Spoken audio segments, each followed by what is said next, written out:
小伙伴们，你们好，我是潘国峰，欢迎大家回到我的频道。今天开始要为大家带来一个全新的系列节目，就是一人一琴。开办自媒体这么长时间了，也做过很多这样的节目，比如说之前的 Corey Wong 啊、Mark Latieri 啊，比如说 Eric Johnson。而如今我单独把它辟成了一个独立的系列，同样是在遵循我做这些视频内容的一些原则，有音乐，有与音乐相关的文化，有趣的乐器，以及他们如何跟我们产生联系。那么就让我们开始今天这期令人兴奋的节目。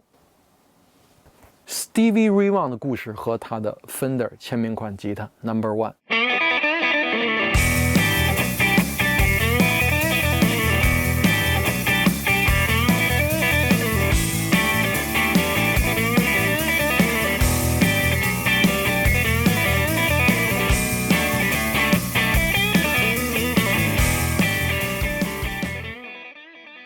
早在我的频道成立之初啊，我就专门做过一期我是如何走上音乐之路的节目。和不少当年初学的小伙伴一样，我也是先从弹木吉他开始的。但是其实乐队化的音乐和电吉他才是我内心真正向往的。在学生时代，我逐渐的了解各种不同音乐风格的过程当中呢，知道了 blues 音乐。在当时诸多的 blues 电吉他演奏者当中呢 ，SRV 无疑是我最喜欢的。第一次听到他演奏时的那种震撼，至今都令我难忘。对比起那些更古早时期的 blues 吉他手来说 ，SIV 在我的心中有着近乎疯狂的演奏技巧，粗犷的线条，流畅的音符，凌厉的节奏。无论是吉他还是他的人声，都极富韵味和冲击力。更重要的是，当年作为一个年轻人初学者，我从他的演奏当中感受到了即兴的魅力。原来五声音阶还可以这样弹，原来电吉他还能这样去演奏。那么随着近些年来的复古音乐风潮再度的风靡 ，SIV 的演奏风格在这么多年以后，在互联网上依旧受人追捧，因为他的声音足够的优秀和特别，以至于后来大家都很喜欢的 John Mayer， 在他的蓝调或者即兴吉他演奏当中，几乎无时无刻都在出现 SIV 式的乐句，可见 SIV 的吉他对于全世界音乐人的影响之深远。Stevie Ray Vaughan， 也就是我们俗称的 SIV，1954年10月3号出生于美国的达拉斯。从小他便在哥哥 Jimmy One 的影响下喜欢上了 blues， 当时他便开始迷上了诸如 Albert King、Muddy Waters 等大师的音乐。17岁时，他决定走上了职业音乐人的道路，并开始进行音乐表演。1978年，他的三重奏乐队 Double Trouble 便成为了德州当时最受欢迎的乐队之一。后来 David Bowie 也有邀请他去参加 David Bowie 自己本人的专辑录制。1983年 SIV 和他的乐队推出了首张专辑 Texas Flood， 并在当时引起了轰动，开启了他辉煌的音乐生涯。但在他光鲜的外表下呢， SIV 其实也饱受自己酗酒和药物使用方面的折磨。但是即便如此，他依旧在音乐上继续努力，并创造了一个又一个精彩绝伦的现场表演和诸多优秀的录音作品。直到1990年的8月26号，在一场和 Eric Clapton、Buddy Guy、Jimmy One 等等同台的表演结束之后，他乘坐直升机离开场地的时候，发生了直升机空难而去世，享年35岁。直到他去世以后，蓝调吉他界的天才型吉他手似乎开始慢慢变少了。你很难想象，如果 SIV 活到今天的话，他将会为世人继续带来多少更加优秀的音乐作品和表演。在 SIV 去世以后，直到今天的时间里呢，大家依然对他的吉他演奏和他的音色津津乐道。无数的吉他手都会去模仿他的演奏风格，或者说受他的演奏风格影响，甚至不断的研究他音色上的奥秘，从他的吉他到他的音箱，再到他的效果器，再到他的演奏手法。那到底我们要用怎么样的途径才能获得这种充满力量的演奏动静呢？ SIV 生前使用过很多种吉他，作为他用过最多的吉他品牌呢， Fender 也为他推出过市售的至少5款签名款的纪念吉他，分别是2004年由 John Cruz 负责的 No. 1复刻总共100支，2007年由诸多 Master Build 分别制作的 Lenny Tribute，2018年的 One Brother 复刻他和他哥哥的2把电吉他各30支，2019年的 Custom Shop SIV， 以及今天我手里的这把在1992年最早推出的 No. 1，也就是它第一款的签名款电吉他。按照现在的电吉的区分方式来说呢，我们可以把 Fender 的这些签名款分成量产的市售版 CS， 也就是 Custom Shop 的签名款和 Tribute 的复刻款。除了 CS 款以外， Tribute 款是最贵的3把，在我们之前的节目里都有去谈过，它们的价格现如今看来都是非常恐怖的。但是无论是从复刻的细节还是音色，真的都非常非常的好。感兴趣的小伙伴可以考古去观看。那么今天咱们就来好好聊聊这把大多数人都比较容易接接受的价格的 SIV 签名款，也聊聊到底如何能产生跟它一样的动静。我手里拿的这一把呢，其实是我之前收的一把 SIV 签名款。如果是全新的这把琴，现在在官网上的售价是$2149。这把呢是2014款的。前一阵我在东京拍节目的时候，也见到了最新款的 SIV 签名款，就是还是这个，但是22或者23年生产的。Fender 一直都有在少量的生产这个型号的签名款，因为一直有人很喜欢 SIV， 所以它从来没有停产过。很多人会说了，那他都去世了，怎么还有这个签名款？这个其实是在他去世之前的1年就开始在和 Fender 去研发的，在他去世以后呢，由他的哥哥继续完成了这个项目，并在1992年的 NAMM Show 上推出的。所以这把琴有很多 SIV 想给到大家的一些属于他的想法。那么接下来是这把琴的开箱部分，我们先从外形说。首先一眼望上去最突出的就是这个带有 SIV 字样雕刻的护板。熟悉 SIV 的小伙伴都知道，他本人非常喜欢把自己的名字无论以任何一种方式放在他的琴上，或大或小啊，有的是在这儿，有的是在这儿。然后配色上，这个是经典的落日配色，也是3TS。所谓的3TS就是黄、红、黑日落的渐变。在更早的日落上呢，是双色的2TS，就是黄黑的渐变。比如这把大家看到比较明显的就是黄黑的渐变。接下来呢是硬件的部分，这把琴采用了全金色的金属配件，弦钮啊、琴桥啊、这些插孔啊都是金色的，非常非常的漂亮。这一点呢，后来在 John Mayer 的 Black One 签名款上也得到了延续。当然，这个可能让我用的旧了一点，但是大家依旧能看出来它还是金色的配件。你可见这个 SIV 对于 John Mayer 的影响之深啊！包括其实大家看到这个旋钮，在后来 Tribute 款上的旋钮也是用的跟John Mayer 这个款式一样的旋钮，然后是仔细观看会发现的反手的摇把，它上摇把的位置是在上面的。这种反的设计啊，其实包括反头就都是受到了Jimi Hendrix 的影响。SIV 自己也说过，就是希望这把琴这么装这些东西可以看起来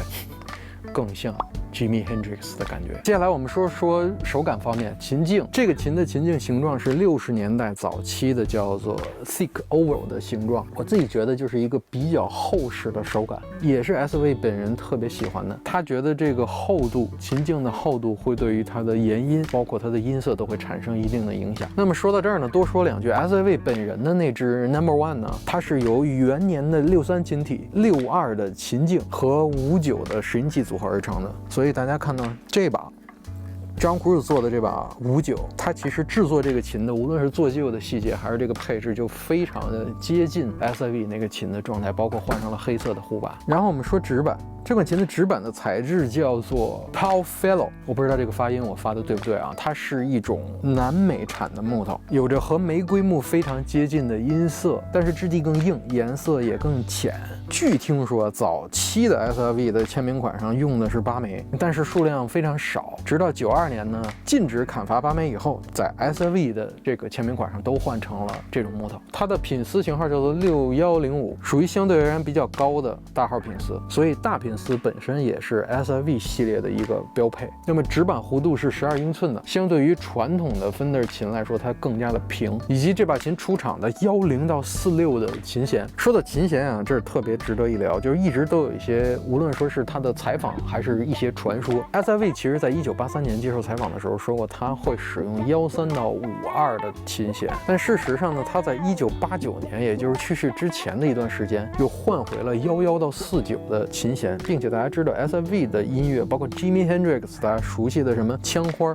他们都是降半音的，所以你降了这个半音以后，本身会对吉他的张力会有一些影响。但是不得不说，即便你降了半音以后，如果你使用13的电吉他弦，哪怕是12的，在你推弦的时候，你的手都会承受非常大的力量。这也就导致着 SIV 在他演奏的后期一直都有在手上贴树脂之类的，保证他的手还能够在现场继续演奏。再加上人的手毕竟是皮肤，一直和这个钢的琴弦在一起去作用，还是会受损害的。大家都知道 SIV 的演奏力度非常的大，但是由于这种粗的琴弦，也就让它的音色呈现出了一些非常特别的质感。你想想，就是即便是咱们使1046的琴弦啊，你在超大量去推弦以及那么大力度演奏的时候，其实手都是非常有压力的。你说国外有没有人能够像 SIV 一样在那么粗的琴弦上演奏？有，我知道的有一位叫做 Josh Smith， 但是并不是每一个人都能像他们一样，而且这种演奏方式你可能会很喜欢，但它并不一定会适合每一个人，并且你把琴弦换到了那么粗，弹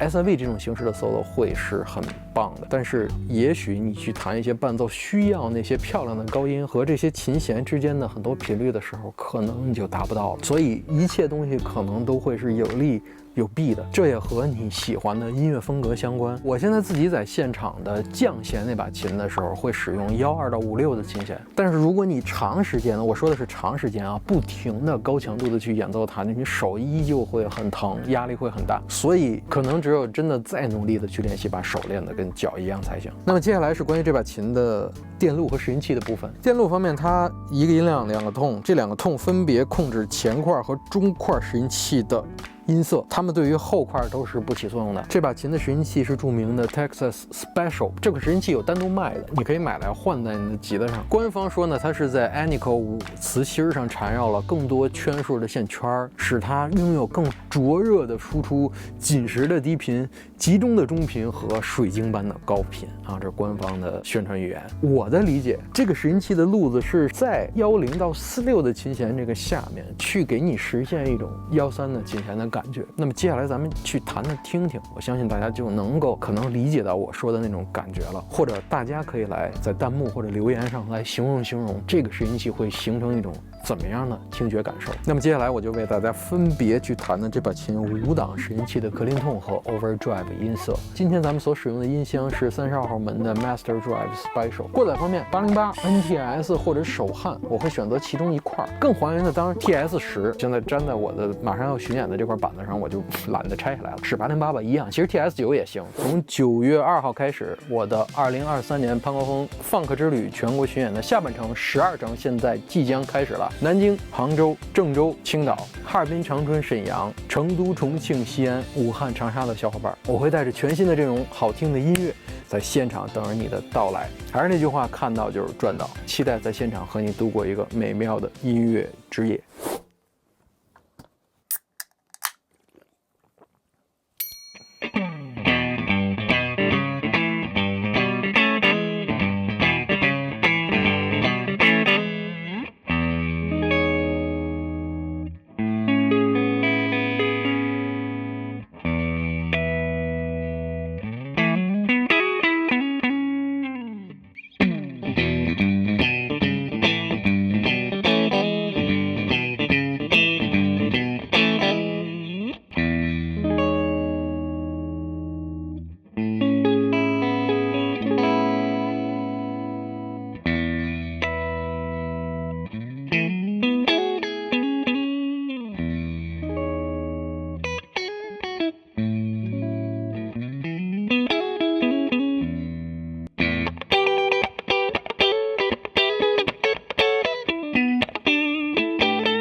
如何获得像 SIV 一样的音色啊？简单粗暴的来说，除了你要演奏它这类风格的音乐，或者说学会它的演奏习惯以外，包括它的力度、它的那些甚至说手屁的那些东西，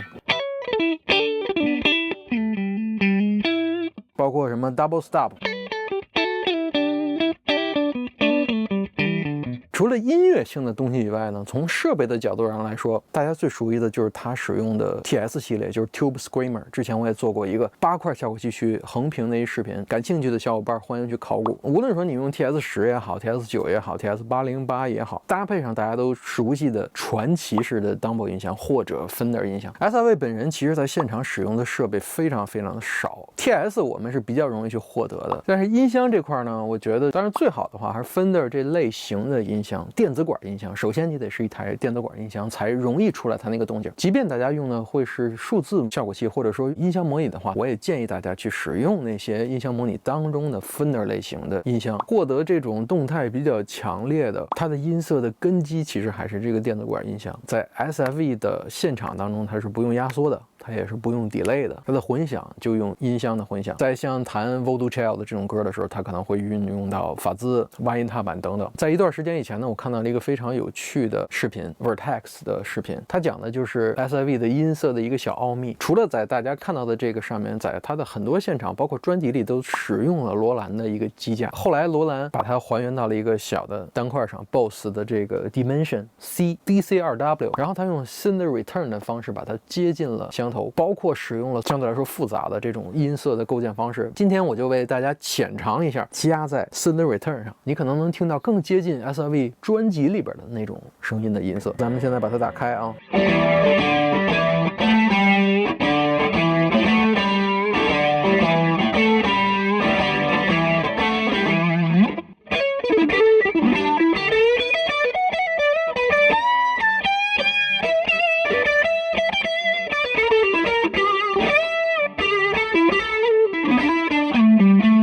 在今天的节目结束之后，我也会再次为大家演奏一首 SIV 的经典作品。然后我们说回到也是我觉得最重要的音乐部分啊。SIV 的音乐呢，不仅有充满能量的粗壮的吉他线条，同时它还有强烈的节奏。在它的演奏里，无论说是推弦、扫弦、柔弦、大小调的五声音阶 blues， 然后大量的3连音、6连音、shuffle 的节奏，这些都运用的极其具有标志性。所以呢，我觉得可以给到大家一些小贴士。从风味上来讲，我们怎么把那种味儿弹得跟它更像呢？首先你要稍微的用一点力度，然后你可能需要加大一些你手部的动作幅度，比如说推弦，本来可能是这样一个推弦，如果想更像他演奏一样，可能就得颤音的幅度要变得很大，然后前面可以加上这个。这在我的频道初期创立的时候，那套 John Mayer 的教学里边全部都有讲过啊，小伙伴们赶紧去看。还有他一些听起来很脏的音色，比如说推这个，你甚至可以就是说带到一点，如果你无名指摁的话，无名指下边这根弦稍微带上一点，更脏，显得更有 SIV 的那种感觉。这个也之前教过的关于大小调的这种转换当中，我们很熟悉的五声音阶。然后布鲁斯音阶，大小调转换，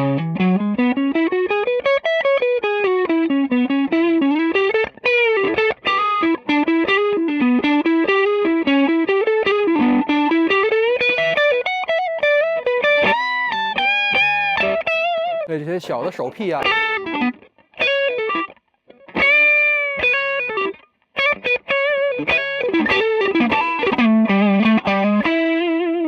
都是很有 SIV 味道的，我也是从小受到这些东西影响。针对于节奏这块的话，首先你得先能放开了抡，然后去从左右手的护弦上开始去注意那些控制的细节。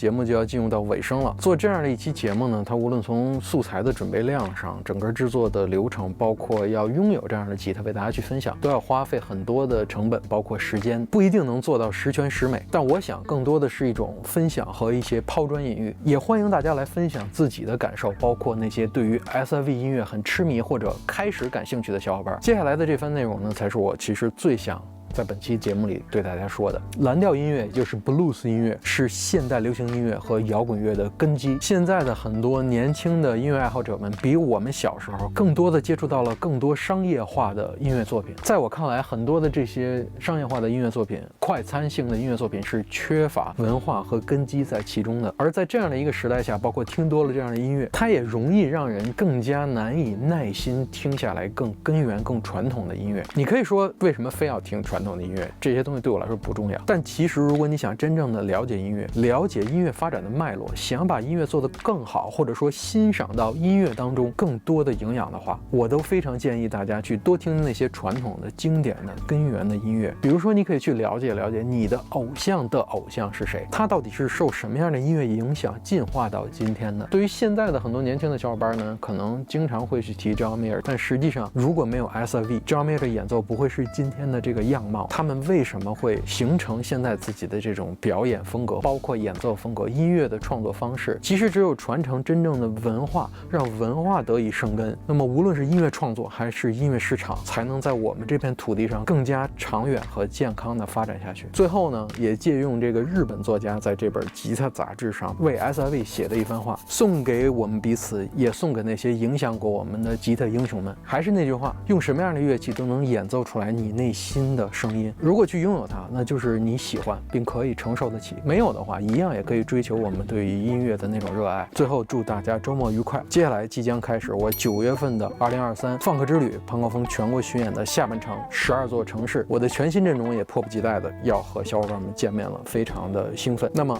爱音乐、爱律动、爱分享，重新定义我们音乐的关系。我是潘高峰，接下来咱们下一期节目再见，现场见，拜拜。